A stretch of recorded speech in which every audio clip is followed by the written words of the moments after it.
G Street Oasis project really has been talked about and thought about something like this for several years. The Springfield Shelter Rights Alliance was wanting to do something to help homeless families with children. And a couple of years ago, Jeff from the First Baptist Church next door, Janet from the Bratton House, and myself, we said, let's try to make this happen. So we started meeting with people in the neighborhood. The City of Springfield has been extremely supportive all the way through on this project, and a number of other partners, and we just took advantage of the geography of this location and all of the service providers who are available. What the program does is it creates stability. That stability then makes it possible for them to work on housing, to work on employment, and the things that are really going to get them out of homelessness. I think that because of my grandbabies, I'm alive. I think that I would probably continue using them. My grandson keeps me quite alive, and and my granddaughter is awesome. So, yeah, it's you know, you gotta take a step up to the plate. A lot of people won't do that. I don't understand why parents won't.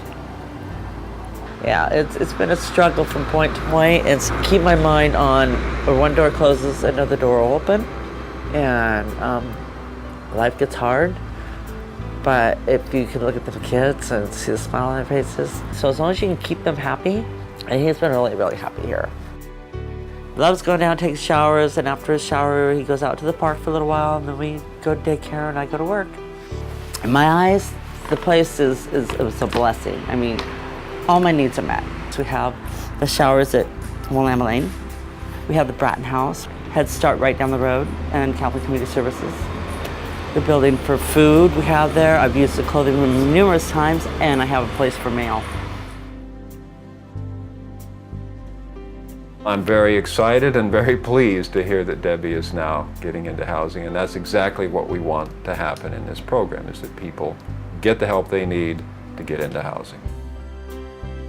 To this point now, knowing that I've made the right steps and the right choices, that I think that living in my own home is very, very exciting. Yeah, and being with my babies and just living life. I want them to be safe.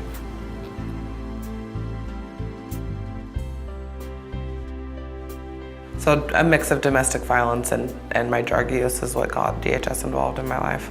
You know, is knowing that your actions and your bad choices led to the state taking your children. It's the hardest time I've ever went through in my whole life. I got out of treatment and I got a sponsor and I went to meetings and I worked the steps. And I obtained employment.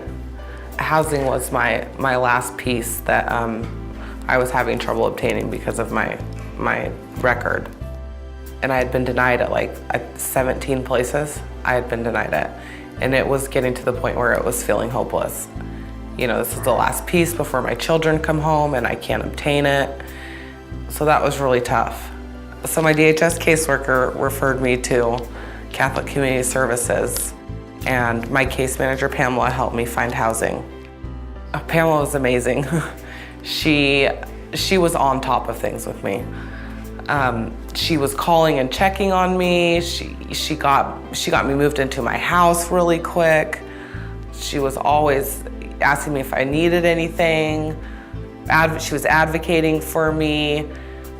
So I'm really grateful for Catholic Community Services and the program that I was in, because if it wasn't for them, then I don't think I would have got my children back so quick.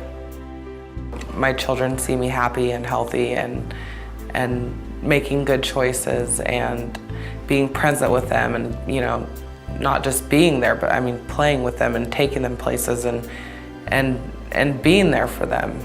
And without Catholic Community Services, that wouldn't have happened. And I mean, my hard work and Catholic Community Services.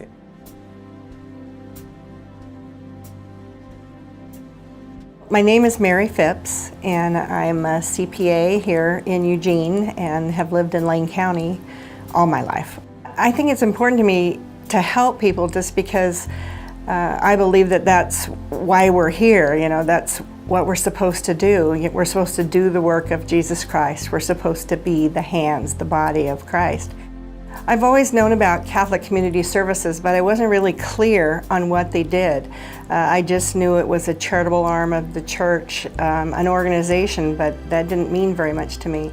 I toured the facility and thought, wow, how did I miss this? How did I not know that my own church was doing all of this right here in my community?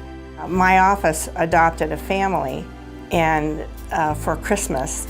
And the first year we did one family. We had so much fun. The next year we adopted 2 families. One of the early things that I did was participate in a coat drive, a clothing drive.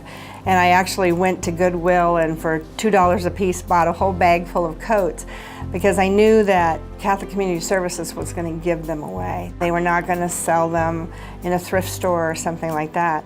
If they come to us with a need and we can fill it, we're going to fill it for free. You know, with a smile, with love. It's a restoration of their dignity. They get their dignity back. It's easy when you drive by someone that's asking for money to make a judgment about them. But nobody got up and dreamed about standing on the street corner and asking for money. Something happened that took them to a place where they needed help. And that's where Catholic Community Services comes in.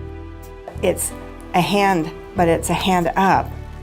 Get at the reason for the poverty, find solutions, find a permanent way to get out of poverty and restore the dignity of the human being. And if we ignore what their needs are, we're so much poorer ourselves. This is something that makes you rich.